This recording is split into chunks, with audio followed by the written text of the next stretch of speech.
5 seconds. Subsection 5 of section 149, which imposes a liability on the insurer, must also be given its full effect.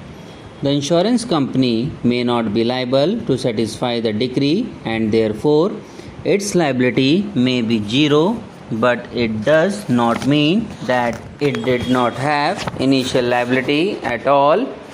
Thus, if the insurance company is made liable to pay any amount, it can recover the entire amount paid to the third party on behalf of the assured. If this interpretation is not given to the beneficent provisions of the Act having regard to its purport and object, we fail to see a situation where beneficent provisions can be given effect to subsection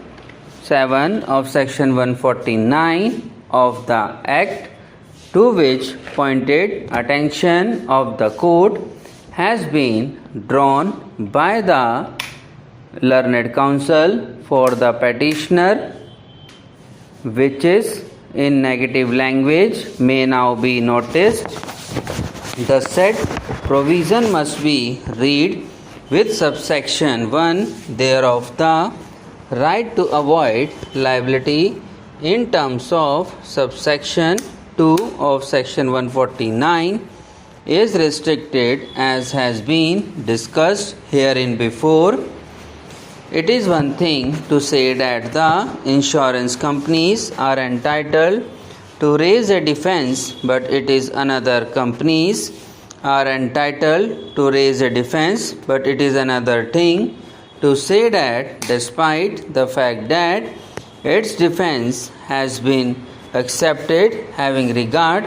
to the facts and circumstances of the case, the tribunal has power to direct them to satisfy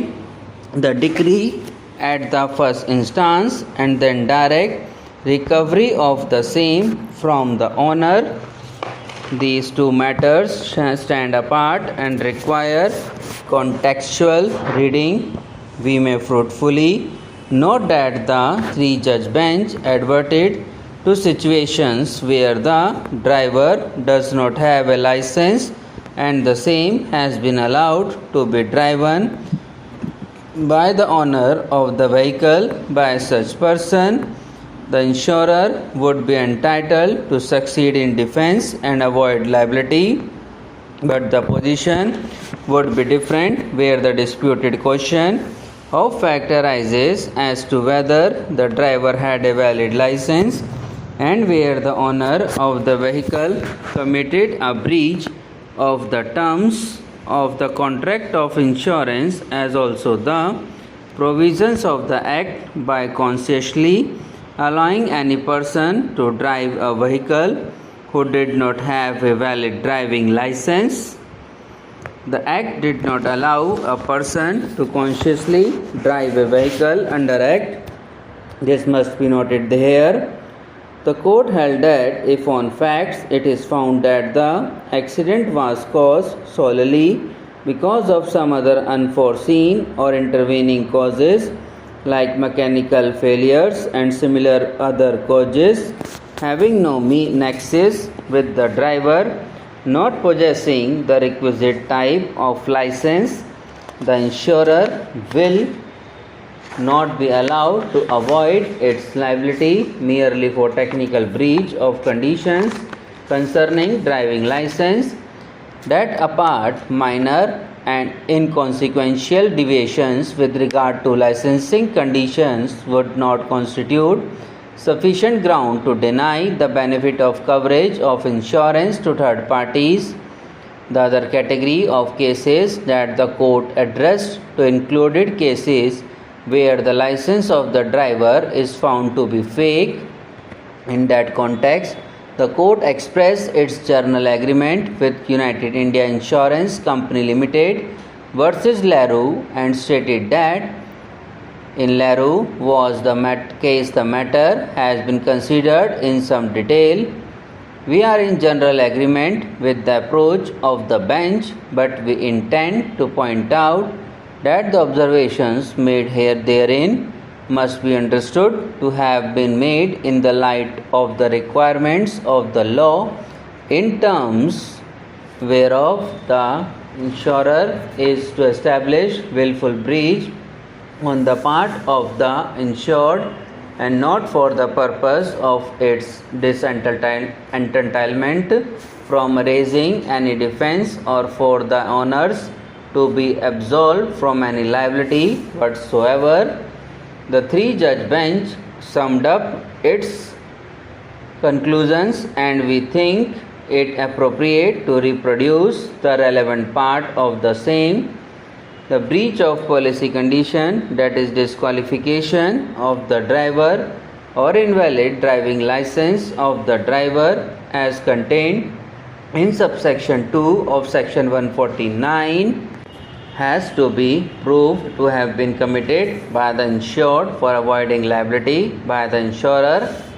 Mere absence, fake or invalid driving license or disqualification of the driver for driving at the relevant time or are not in themselves defenses available to the insurer against either the insured or the third parties. To avoid its liability towards the insured, the insurer has to prove that the insured was guilty of negligence and failed to exercise reasonable care in the matter of fulfilling the condition of the policy regarding use of vehicles by a duly licensed driver or one who has not disqualified to drive at the relevant time, even where the insurer is able to prove breach on the part of the insured concerning the policy condition regarding holding of a valid license by the driver or his qualification to drive during the relevant period. The insurer would not be allowed to avoid its liability towards the insured unless the said breach is because of the driving license, the breach of policy conditions, that is disqualification of the driver or invalid driving license of the driver as contained in subsection 2 of section 149, has to be proved to have been committed by the insured for avoiding liability by the insurer. Subscribe now and press the bell icon. Never miss an update.